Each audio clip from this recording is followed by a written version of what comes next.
Now, in this lecture, we discuss mapping functions or mapping techniques. Now, if the processor need any data, first it will search the data in the cache memory. If the data is available, then that is called the cache hit, and data will be taken by the processor and processor will do process. Now, if the data is not available in the cache, then that is called the cache miss. Again, if the data is not available in the cache, then processor immediately search the data in the main memory. If the data is available, it gets the data and also it copies the data into the cache. Now, in which block that particular instruction is available, that block, complete block is moved into the cache memory. Because already we have studied this spatial locality of reference. So there is a chance to execute the same instruction or instructions which are nearer by this instruction. That's why need to move the complete block into the cache memory. So copying this block into the cache block from the main memory to the cache memory is called the mapping technique or mapping function. Now here three different types of mappings are there: direct mapping, associative mapping, and set associative mapping. Now, for to discuss these three mapping techniques, we have taken one example here. So, total memory size, we have taken it as a 64 kilowords, and cache memory size is 2 kilowords. And this complete memory is divided into blocks, both main memory and cache memory is divided into block. If data is not available, then complete block is moved from the main memory to the cache memory. Means what? Here the block size and here the block size, now both the memories block size is same. And here in this example, we have taken this block size is 16 words. If the total memory size is 60K, 64K, and the word size is 64, block size is 64 words, then the total number of blocks available in this main memory is 4 kilo. That already in the last lecture I have explained clearly. Once again, if you want, please verify that. Now, similarly, in the case of cache memory, total 128 blocks are available. So this is the data we have taken. With this data, we will try to analyze the three different mapping techniques. Now, this is, you can see main memory from 0 to 4095, nothing but a 4 kilo, total 4096. So 0 to 4095 is total 4096. And which block of the main memory should be moved to the which block of the cache, and how to move that we will see here. Now block J of main memory maps to J modulo 128 of cache. Nothing but what? Here the main memory number you have to divide with the 128. Why we have taken the 128? In the cache, the total number of blocks are 128. That's why we are dividing. So block main memory number divided by the number of blocks available in the cache memory, which gives the zero reminder. Those all blocks we have to map into the, those blocks should be mapped to the block 0. And if you are dividing with, so for example, if you take block 1, 1 divided by 128 means what? Which gives the reminder as 1. So this block 1 should be moved to the block 1 of cache memory.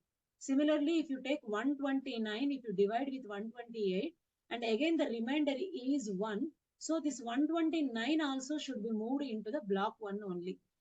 Again, if you take 157, then that is also moved into the block 1. Like that, in each block, total 32 blocks of main memory should be moved. But all are not at a time. Simultaneously, we can't move. So each time, at a time, only one block can be moved. If the processor need the same, now for example, processor need the block number 1 and block number 129. So one instruction is in the block number 1 and one more instruction is in the block number 129, and again one block is required. So if in the program, if you have written the control instruction, after executing one instruction, again it is jump is taking place. So now this instruction is in the block 1, and after jumping, that instruction is in the 129. So that time, first the block number 1 is moved into the block 1 of the cache memory. After executing the instruction, if the jump is taking place and if the 129th block instruction is needed, then this 129th instruction should be moved into the cache.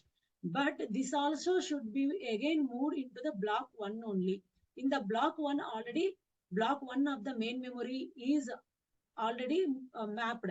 And again, if the 129 block is required, means what? That first, the old block, block number 1 should be replaced with the 129. Though the remaining cache blocks are empty, so we can't place this 1 and 129 in two different blocks. So this is in the case of direct mapping, that particular blocks are can be moved into the particular. Now here it leads to contention for cache blocks even if the cache is not full. If the remaining blocks are empty also, we can't load the 129 into the other block.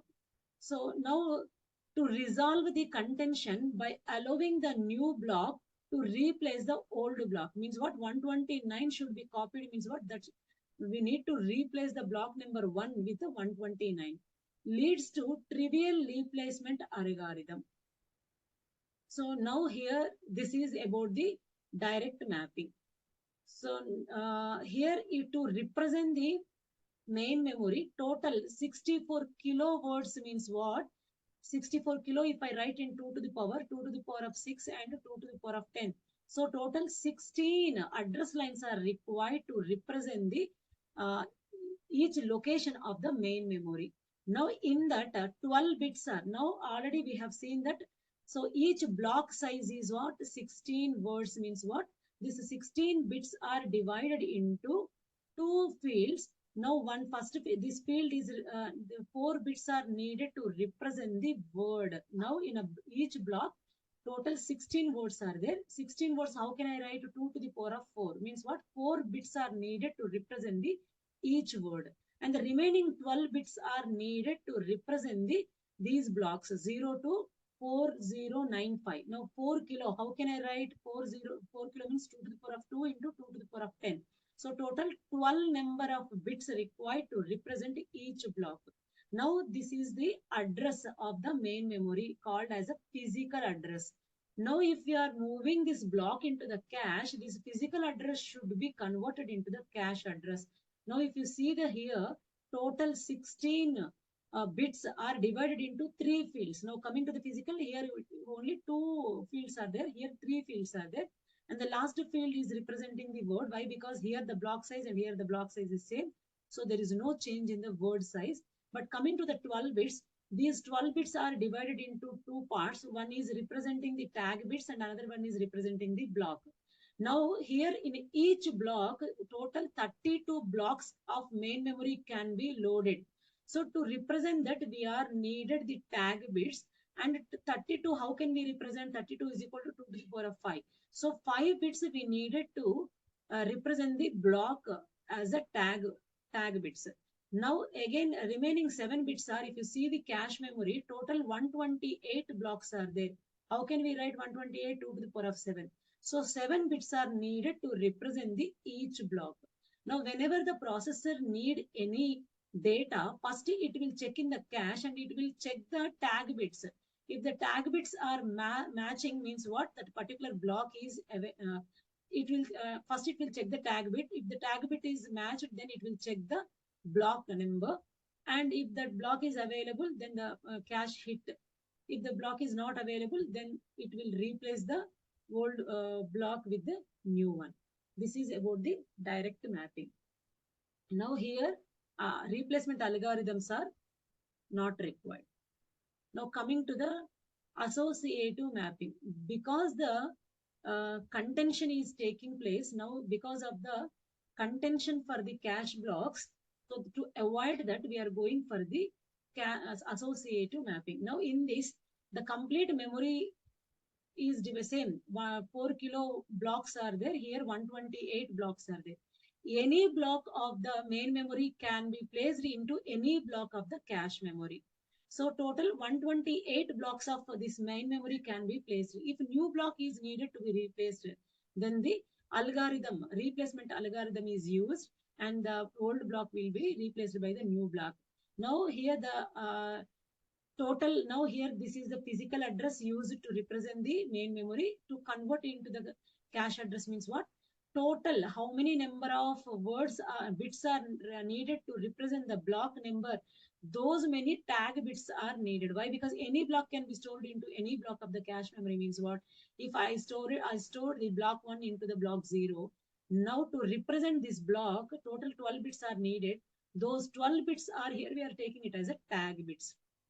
Now if the processor need any data to search that, now processor has to compare these total 12 number of tag bits and for the total 128 blocks. Now any block can be stored in any block means what? Block 0 can be stored into the block 127. To search that, it has to search or compare all the tag bits and also all the blocks. So here for searching it takes lot of time, and also here to compare the tag bits, circuit is complex.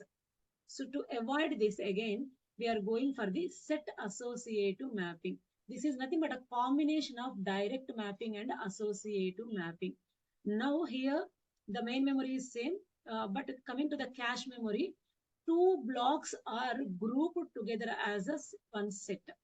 Now this is here we can write it as a two-way set associative mapping. Means what? Two blocks we are grouping it as a one set. So total 128 blocks are there. If I'm dividing with 2, total 64 sets are available. Set 0 to set 63, 64 sets are available. So this forming this set is nothing but a direct mapping. So now in this, which block should be moved into which set means what? This block number, if you divide with the set number, then which block number gives the 0 reminder, those blocks can be stored into the set 0. Again, in the set 0, two blocks are there. So in any one of the block, those blocks can be stored. So storing in any one of the block is nothing but what? Associative mapping. So now if you take in the 0 set, block 0, block 64, 128, and so on. These blocks can be moved into set 0. Now, if the already in the set 0, 64 block is mapped, if the processor need the 128, then that 128 can be moved into the block 1 of set 0. So now if the which block gives the reminder of if the block number is divided with the set number. Now in the case of direct mapping, block number is divided with the block of the cache block number of the cache. Now in this case, what? Set number we are dividing with the set number. Now if the 65 is divided by the 64, the remainder is what? 1. Means what? This 65 can be moved, can be mapped into the set 1. In this set 1, two blocks are there. In these two blocks, it can be mapped into any one of the block. So like that, direct mapping and associative mapping, both combined together is a set associative mapping. Here I have explained the example with the two-way. Means what? Two blocks can be grouped together. Like that, K-way set associative mapping means what? So how many number of blocks we are grouping together? So here that many K is nothing but a number of blocks grouped together. Now here if you see the address, the 4 bits are same, it is representing the word, but coming to the 12 bits, so here number of sets are 64. 64 can be represented by 2 to the power of 6 means what? 6 bits are required to represent the set. So here 6 bits are taken and remaining 6 bits are now in this set total 64. Now in these two blocks, how many number of blocks can be moved? So total 64 blocks can be moved into these two blocks. That's why again 6 bits are needed for the tag. So now here one block is moved, here one block is moved. For that tag bits are there. Now whenever the processor need to check, it need to compare the two tags. It need to check the two tag bits values.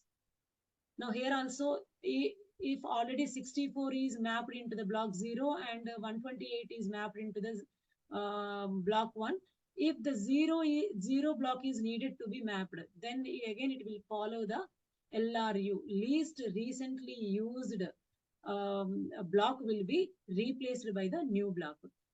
Now with this, mapping techniques are complete.